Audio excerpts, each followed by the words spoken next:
How to live more. Time seems long or short to us according as it is filled or empty. We may compare time to a string on which beads are threaded. When the beads are very close together, we are not aware of the string. The farther they are apart, the more the string shows. At the same time, however, that we complain of being bored or of things being dull, we also complain that we have too little time at our disposal. When we are aware of the passage of time, we are dull, and when we are not aware of it, then time goes all too quickly. In general, we accept the beads as they are threaded on our strings by accident.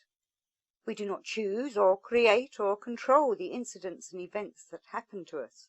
They just thread themselves, some few being bright and coloured and perhaps of gold and precious stones, but the majority being common glass. Nor again do we usually put ourselves to the trouble of going and placing ourselves in circumstances where beads are made, that is, where things happen. And what is more, it is strange, but true, that even in circumstances rich with incident for some people, others find nothing. A man or a woman may live a dull and uneventful life in the most romantic circumstances, simply because nothing happens to just them. The complaint of the idle that they have not time is, of course, unjustified. Their remedy is simple. They should get and keep busy. But from the very active people, whose lives are full and who still do not find life full enough, the complaint against time is reasonable. You live at full speed. Every moment is occupied. You have no complaint that life is empty, but only that it is too short. 24 hours to the day, with the enforced idleness of sleep, is altogether too small an allowance of time for the things one wishes and has the opportunity, but for time, to do. What is the remedy for this happily unhappy state of things? We cannot lengthen time. We already have all of it that there is. Have you considered the possibilities of doubling or trebling or even multiplying the string without reducing its length? On the analogy of the string and the beads, it is obvious that you cannot thread more beads than the string will hold. You cannot fill life in time fuller than time will allow. But it is possible, in the illustration at least, to put a new string side by side with the first string and to thread that, and afterwards perhaps to add another still and another, making in the end an area where at first was only a single line. What is time as we ordinarily understand it? A single-track succession of events. At every given moment we are called upon to make a choice among a number of possibilities, and at every such choice the unchosen possibilities are, as it were, sacrificed. Time as succession is simply the actualization of one possibility out of many in each successive moment. Could we actualize 2 possibilities, or 3 or 4 at once? We should be living in 2 or 3 or 4 different streams of time. Our life, though no longer than before, would nevertheless contain more time. We should be living several ordinary lives at once. But how to do it? It is no use trying to crowd more into the single track. By feverish haste and hurry, it is possible at best only to fill one string, and usually with events of a very brittle and common composition. On the other hand, it seems at first sight equally impossible to multiply one's strings and to choose to actualize several possibilities at once, especially when they appear to exclude each other. The chief difficulty, however, is our present-day training, which has prejudiced us in favour of time as a mere single sequence, and naturally we think that only a single sequence is possible. The first thing to do is to think simultaneously, and to be aware simultaneously of happenings which at present we perceive singly and successively, and not all at once. For instance, nothing is more certain than the fact that at every moment of our waking life we receive hundreds of sense impressions, perform hundreds of more or less obvious movements, and are subject to hundreds of inner sensations, such as muscular contractions, breathing, changes of temperature and of blood pressure. Given any particular motive for observing and becoming conscious of any of these, we can isolate it from the rest and give our attention to it. But ordinarily, we do not even do this. For all the consciousness we have of the marvelous, sensational life of our body, we might as well have no body at all, or be asleep.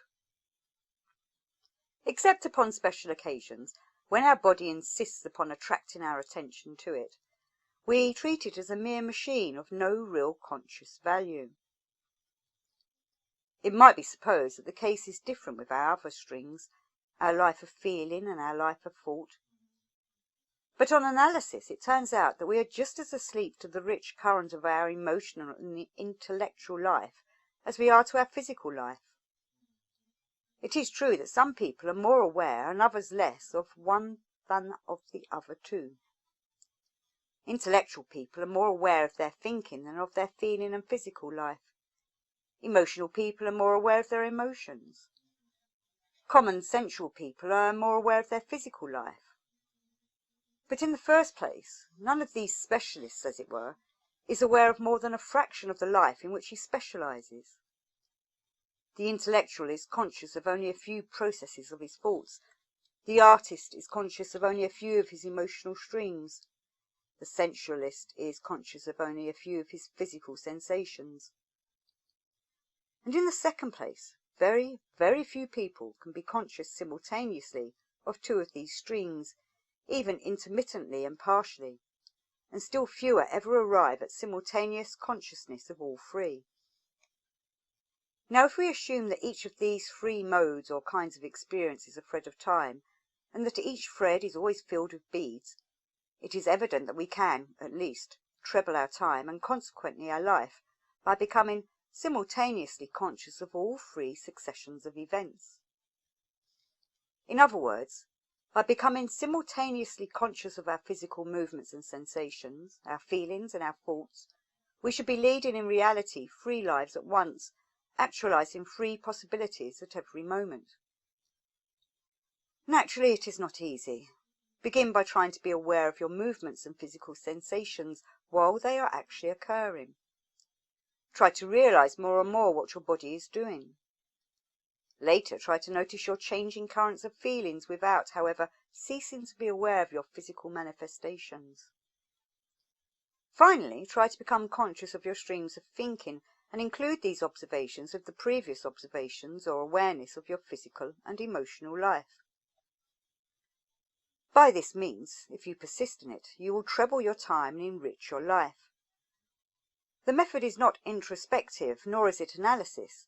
You are not required to think about it, but only to be aware. And to be fully aware is to be fully conscious.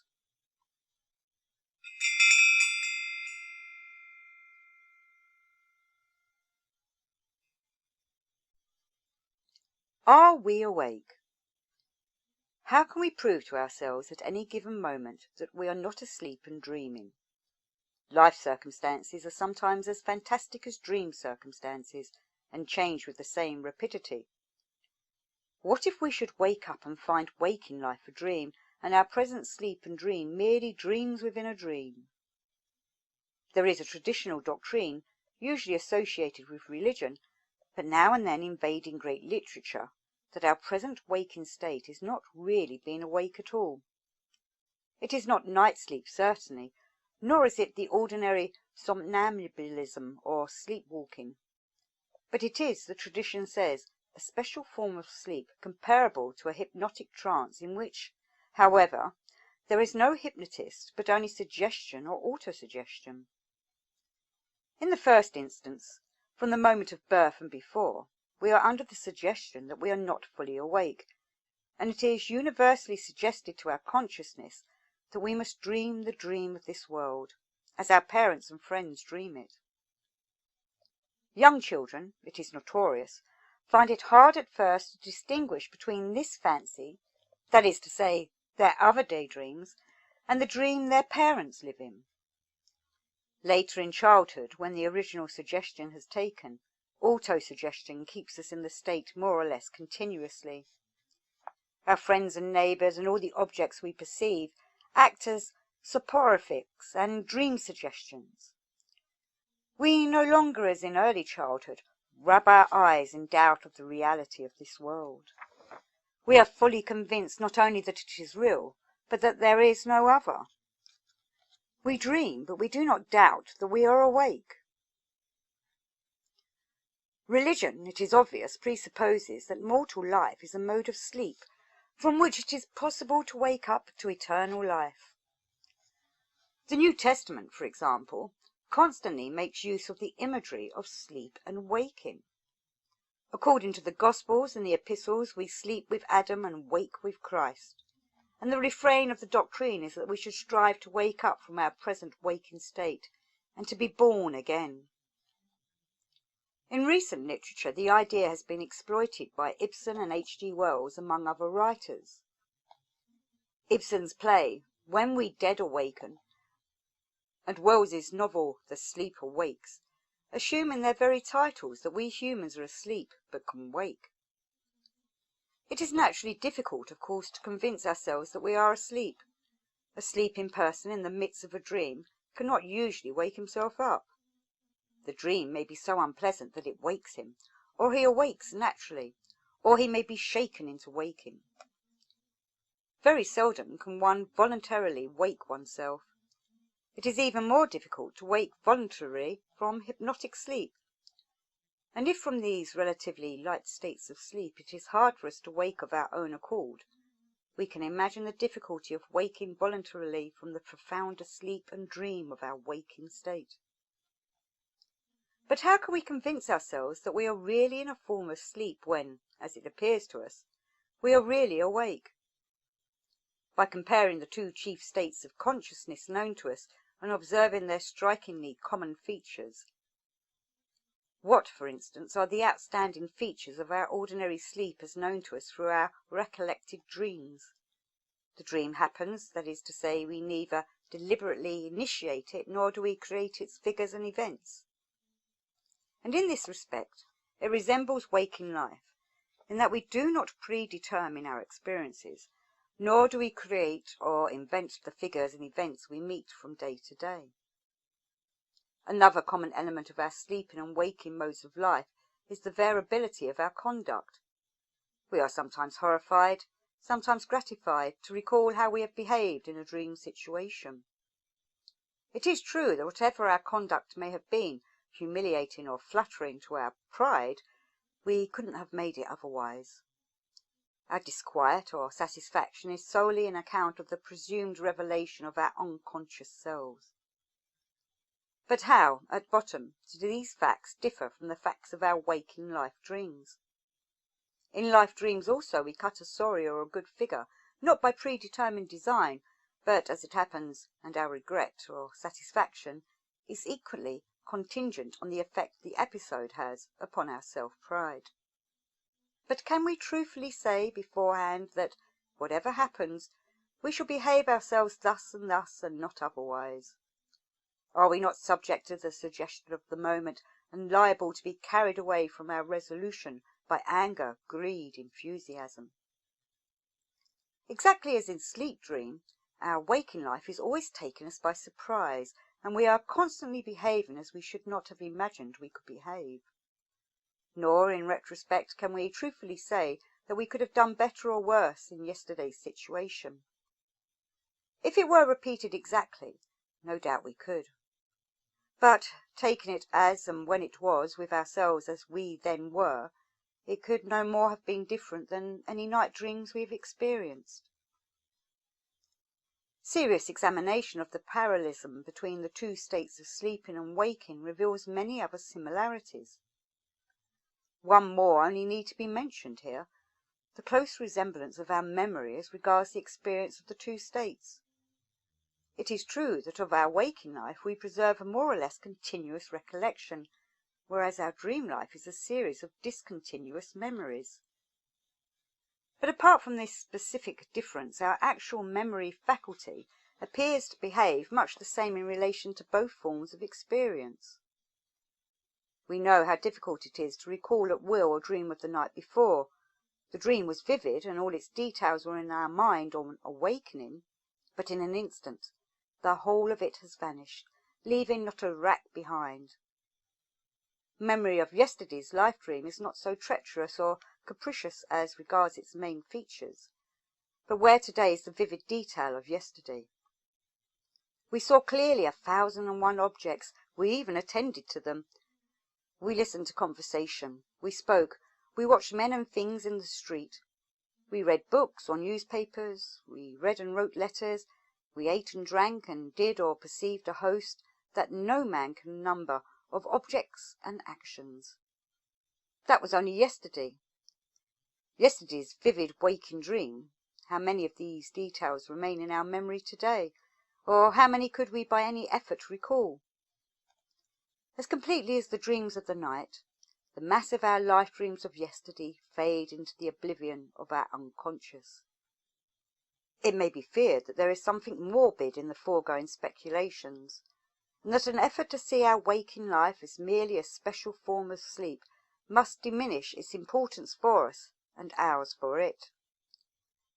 But this attitude towards a possible and probable fact is itself morbidly timid.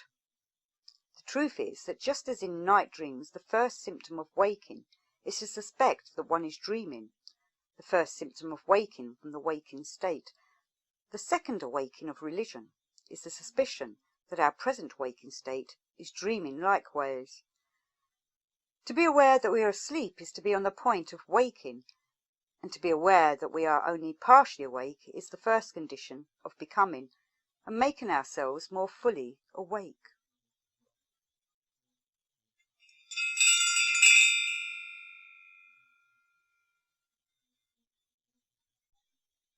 How to become a man of the world. Home-keeping youths, as Shakespeare says, have ever homely wits, and though the adage needs to be amended to include home-keeping thoughts and not merely bodies, it is true enough in general. A villager who has always been a villager cannot be said to know much more than his dog about the world in which he lives. True, he often attains a considerable sagacity, but sagacity is not the same thing as knowledge. The fact remains that the untravelled recluse is, as a rule, a man of cramped intelligence. Men of the world, so called, have wider acquaintance with people and things. They have travelled and seen other civilizations than their own. They have rubbed shoulders with many different types of men. They have seen in practice many different forms of religion and morality.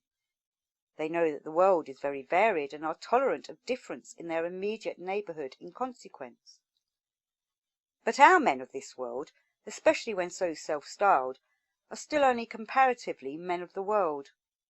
Compared with rustics, they may be men, but compared with a real man of the world, they are at most only hobble-de-hollies of the world, for it takes much more than travel and seeing many people to form the mind of a man of the world.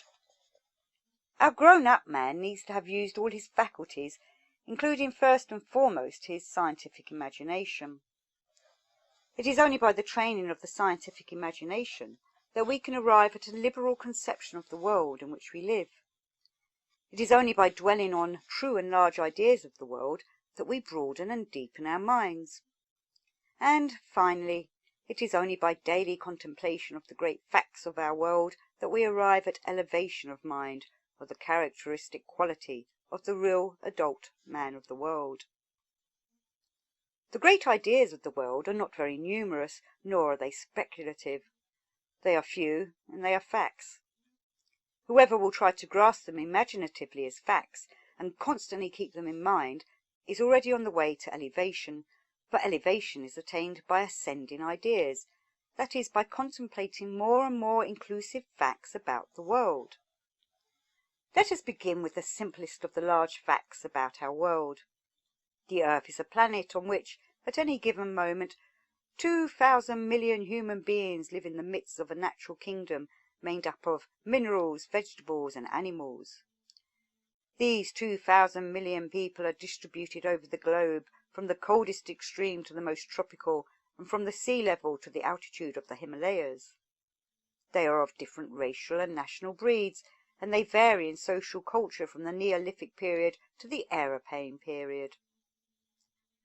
Of these 2,000 million people, 1 million are born every month, let us say, and 1 million die every month.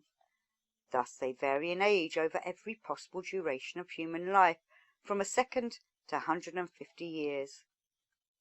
Between them, at any given moment, every experience possible to mankind is being suffered or enjoyed, every pain is being felt, every joy is being experienced, every activity is being exercised, every state of consciousness or unconsciousness is being undergone. If we could conceive a being whose cells were 2,000 million humans, he would be simultaneously conscious of all that man, by his very nature, can possibly be. This procession that passes across the stage of our planet has been passing for as long as the mind can count. Literally scores, perhaps hundreds of civilizations have preceded ours. Beneath Carthage, 6 civilizations, almost without a name, lie buried one below the other. Under yards of sand in the Gobi Desert, chance has revealed civilization below civilization, stratified like geological deposits, and every one without a name. As far back, therefore, as we can think, and farther, this globe has been the scene of this vast procession of human life, and nobody can foresee the future of it. Whence does this procession across the stage of our planet come, and where does it go? It arrives by the mysterious process of birth. Each succeeding generation is unfolded out of its predecessors. It departs by what we call death, a process even more mysterious than birth. Human life on this planetary scale is like human life on the individual scale, as described by the Anglo-Saxon poet. It flies from the dark into the dark across the lighted interval we call life. But even our planet, stupendous as it is in relation to ourselves, is not all the world we live in. Our planet is only a provincial town of which the metropolis is the sun, and the sun is, again, only one metropolitan city amongst the myriads of capital cities we call the Milky Way. Finally, the Milky Way is only one of the unnumbered stellar continents that compose the celestial world. Let us try to think of ourselves as we are truly situated. We belong to a biological process of which the earlier stages are mineral, vegetable and animal. We number at any moment about 2,000 million. Our species has existed on this planet and in much the same form and variety for as long as we can think. It will apparently continue in the same form and variety for as long as we can foresee. The planet is a dependent of the sun, which in turn is a dependent of the Milky Way, which in turn is a fraction or perhaps an organ of the stellar universe, the great and all-inclusive world. Truly we are inhabitants of no mean city, but which of the so-called men of the world today even begins to realize more than the fringe of the world he lives in. It is sometimes supposed that the contemplation of such facts, with the inevitable confession they extract from us, that we are ignorant, utterly and profoundly ignorant, is bad for the mind. Bad for certain minds it may be. Such facts are not milk for babes to imbibe, but they are meat to the strong, and indeed there is no exercise of scientific imagination better calculated to strengthen and raise the quality of men's minds than to see our world steadily and to see it whole. It is obvious that seeing a thing whole is the first condition of seeing its parts in proportion. We may be said, without boasting, to know the whole.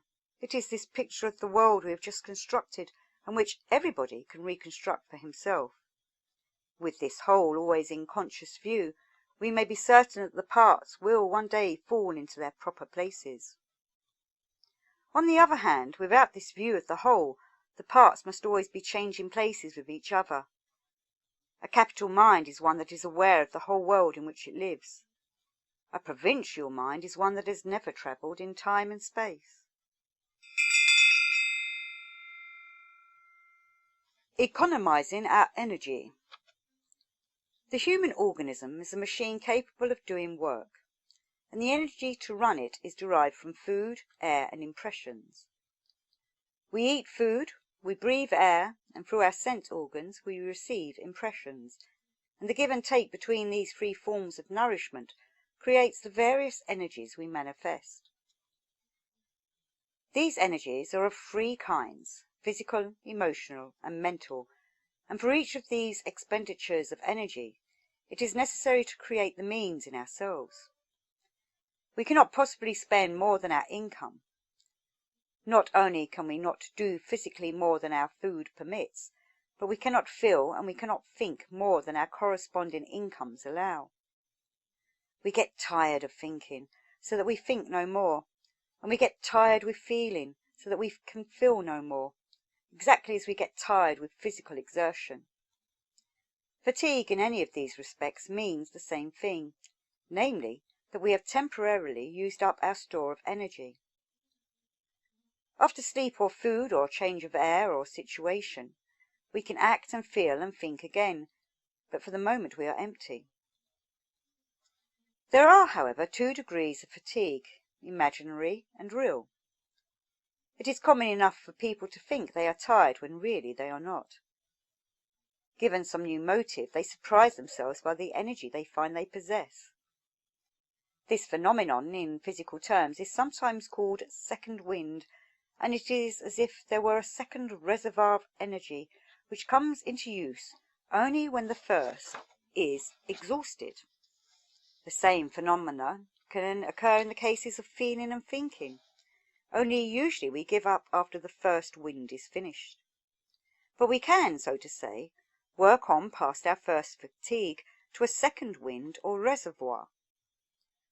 Real fatigue, as distinct from a merely first fatigue, occurs when the second or perhaps the third reservoir is used up. Then rest and recuperation are necessary, or the machine will break down. Our machine is so constructed that practically every day we create within ourselves a superabundance of the three kinds of energy. We do not spend more than a small part of our income. Nevertheless, it is spent, and we go to bed tired, used up. Why is this?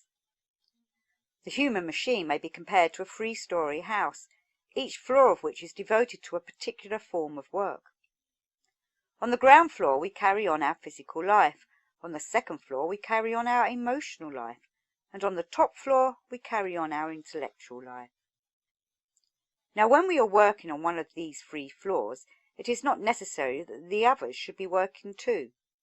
We do not turn on the lights over the whole house when we are only using one floor. That would be a waste of light.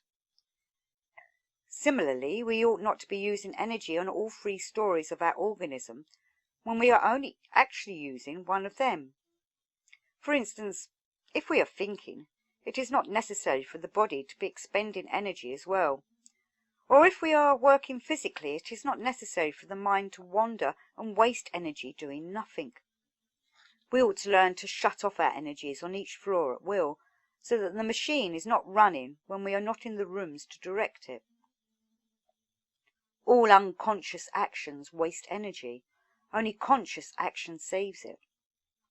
The first principle of economy is thus to employ ourselves consciously and voluntarily, and not to allow any activity to escape our attention or to run away with energy itself. The three chief sources of loss correspond to the three stories of our organism, and they may be defined as loss by unconscious muscular exertion, loss by mind wandering, and loss by worry. Just examine the state of your muscles at this instant. Observe that in all probability you are sitting with a quite unnecessary exertion. Your legs are braced, your neck muscles are taut, your arms are not loose. All this means that you have the lights on in your ground floor rooms, though in fact you do not need them, and the meter is ticking away your energy uselessly. The cure is to relax the body when it is not in use. Always when you are not using the body, leave it loose. By long habit the body does not relax of its own accord, but it can be trained to do so, and the consequent saving of energy is enormous. Thinking aimlessly is to leave the lights on in the upper story when they are not really needed. But everybody does it. Observe your fellow passengers in a bus or train. They are not engaged in working out some definite problem. Their minds are just running over the incidents of the day or of yesterday or of last year. They are not trying to arrive at any conclusion. They are not, in fact, thinking. But their mechanism is being worked by association of ideas, and as it grinds out chance memories and images, it consumes energy. And when, later, we wish really to think and to use our brains to some purpose, we find that our day's supply of energy is exhausted. The remedy is never to think aimlessly. When you catch your mind just thinking by itself, daydreaming, musing, plunged in reverie, lost in memory, make it think definitely. Say the multiplication table backwards or repeat some verse to yourself. Compose a letter or a speech.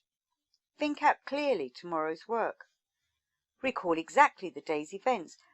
Do anything so that you intend to do it, but don't allow your mind to be dumb. This effort to make the mind work may seem to be exhausting, but actually it is refreshing. It uses blood, whereas unconscious and uncontrolled thought is simply bleeding to exhaustion. Worry or involuntary feeling is the third cause of our fatigue, and it is even more common than thought waste and body waste. As Shelley said, "We look before and after and sigh for what is not." About the events of yesterday or tomorrow, it is not only absurd to allow ourselves to feel, since they are not present, but exist only in memory or imagination. But the habit robs us of the energy with which to feel today. We call sentimentalists those who dwell in feeling or events of the past or future. The lights on their second floor are always on. At the same time, it is notorious that sentimentalists do not feel intensely the situations immediately present. It is jam yesterday, jam tomorrow, but never jam today with them. The remedy consists in concentrating attention on the person or situation immediately present. Here, just in front of us, and not in memory or imagination, is the thing to be felt about, sympathized with, or helped. Let tomorrow and yesterday take care of themselves. Those who practice these three methods will very soon find themselves with more energy than they now know what to do with. They will be hard to tire.